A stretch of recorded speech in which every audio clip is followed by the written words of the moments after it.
La décision prend effet immédiatement et risque de laisser quelques 22 000 employés sur le carreau à travers la planète.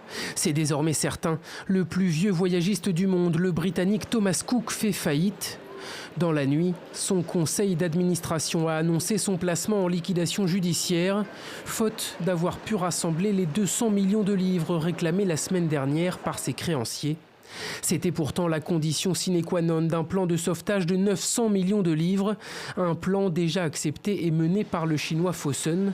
Mais quoi qu'il en soit, après cette annonce de liquidation, un problème de taille se pose désormais, celui des clients de Thomas Cook, actuellement en vacances à l'étranger.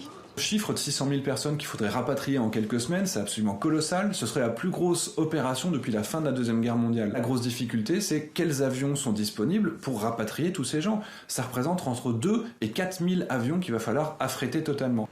Et tout cela a naturellement un coût. Les assureurs devraient en assumer une partie, mais pour le reste, c'est vraisemblablement sur les États dont les ressortissants sont concernés qu'il faudra compter.